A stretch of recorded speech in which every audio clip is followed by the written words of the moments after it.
90% लोग जान नहीं पाए दानिश अली का सच।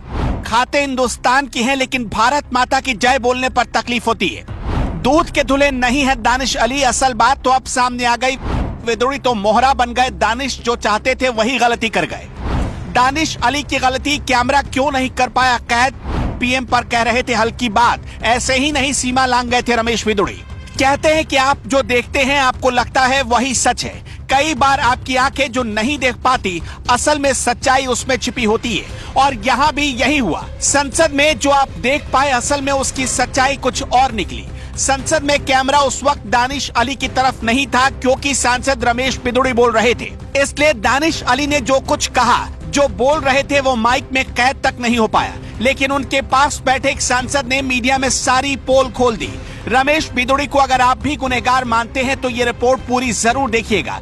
आपकी आंखें कैसे मृत तृष्णा में फंसकर धोखा खा गई आपको तब समझ में आएगा। सांसद रमेश विदुड़ी ने तो गलत किया, बिल्कुल गलत किया। संसद में किसी भी अमर्यादित भाषा की कोई जगह नहीं है। बीजेपी ने भी इसका समर्थन नहीं किया है। हमारे देश के सांसद हमारे समाज के लिए एक प्रतीक होते हैं, लेकिन जब सांसद ही ऐसी भाषा का इस्तेमाल करेगा तो भला हम किससे अच्छे आचरण की उम्मीद करेंगे। बीजेपी ने भी रमेश विदुड़ी का समर्थन नहीं किया और अपने ही सांसद विदुड़ी के खिलाफ कारण बताओ नोटिस जारी कर दिया है। लेकिन हर घटना के दो पहलू होते हैं, एक अच्छा और एक बुरा। आपने वो तो जरूर सुना होगा कि ताली कभी एक हाथ से नहीं बजती। आपने वो तो देख लिया जो आपको दिखाया गया, लेकिन जो कैमरे के पीछे बातें हुई वो आप देख नहीं पाए। वो क्या बातें थी ये हम आपको बताएंगे, लेकिन उससे पहले विद ड्यू रिस्पेक्ट कुछ सवाल करना चाहते हैं हम आपसे, और हम चाहते हैं कि आप सब लोग अपना जवाब हमें जरूर बताइएगा। क्या भारत माता की जय बोलना अपने ही देश में गुनाह है? क्या भारत माता की जय बोलने पर किसी एमएलसी का कॉलर पकड़ा जा सकता है? अगर गुनाह नहीं है भारत माता की जय बोलना, तो फिर उस दिन जब अमरोहा में कार्यक्रम चल रहा था, प्रधानमंत्री नरेंद्र मोदी स्टेशन का उद्घाटन कर रहे थे, तब उस कार्यक्रम के दौरान बीजेपी के शिक्षक विधायक डॉक्टर हरि सिंह ढिल्लों ने जैसे ही भारत माता की जय का नारा लगाया तो दानिश अली क्यों भड़क गए?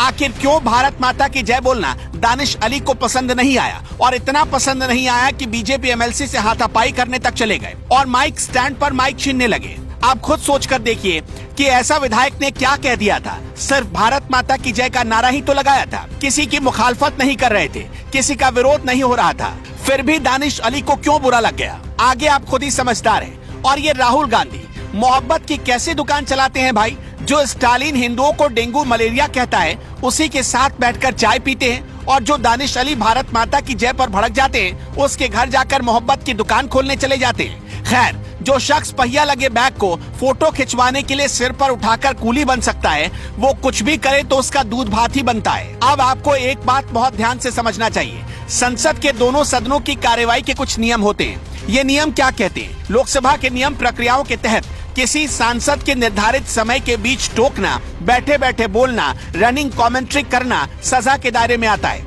आप हमारी ज्ञान पर सवाल उठा सकते हैं, लेकिन पिछले 15 सालों से संसदीय कार्यवाही में शामिल होने वाले निशिकांत दुबे के ज्ञान पर सवाल थोड़ी ना उठा सकते। गौर से पढ़िए निशिकांत दुबे ने क्या लिखा है। मैं पिछले 15 साल से सांसद हूँ। लोकसभा के खुलने से लेकर बंद होने तक सबसे ज्यादा समय तक मैं सदन में रहता हूँ। ऐसा दिन देखने को मिलेगा कभी सोचा नहीं था। रमेश विदुड़ी जी के लोकसभा में दिए गए बयान को कोई भी सभ्य समाज ठीक नहीं कह सकता।